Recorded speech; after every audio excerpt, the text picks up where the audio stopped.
Question pour Ariane. Pourquoi casser la structure classique scène publique? Oui, je pense qu'il y a trois niveaux.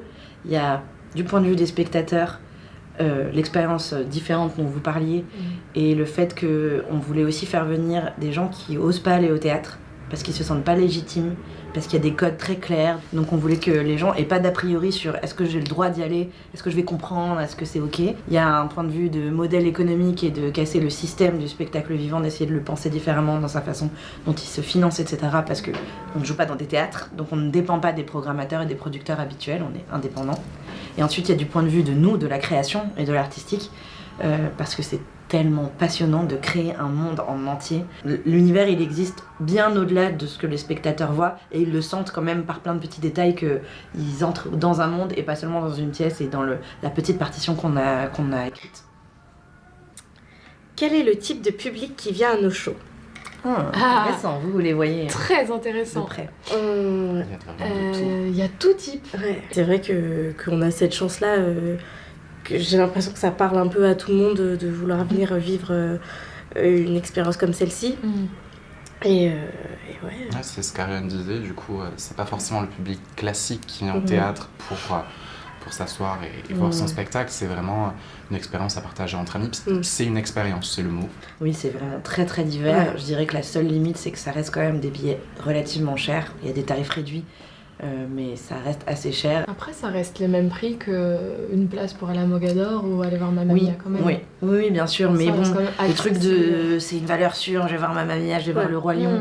T'es un peu plus sûr que c'est ta sortie, peut-être même de l'année, tu vois. Alors que Norma, c'est un peu plus un risque pour les gens, normal, parce qu'ils connaissent pas. C'est de l'inconnu. Ouais. Oui. Quelle liberté tu ressens dans les théâtres immersifs? Je vais donner cette question à Anthony.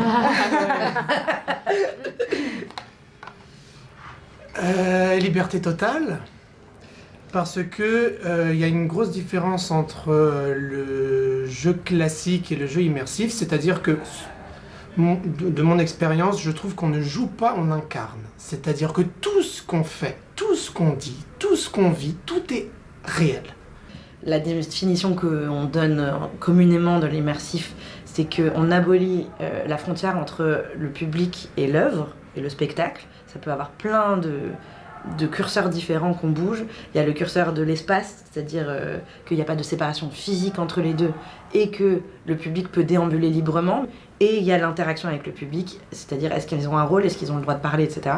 Tout ça, c'est des curseurs avec lesquels on joue plus ou moins selon les spectacles. Je vais vous le donner. Est-ce que c'est fatigant? Oui.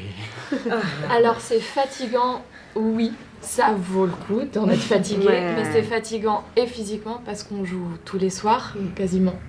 Mais c'est fatigant aussi psychologiquement parce que comme l'a très bien justement dit Anthony tout à l'heure, on incarne et du coup on amène quelque chose d'autre. C'est pas un texte plaqué, c'est vraiment là on va incarner nos personnages et du coup ça amène une implication tout autre et c'est hyper crevant, mais c'est hyper addictif.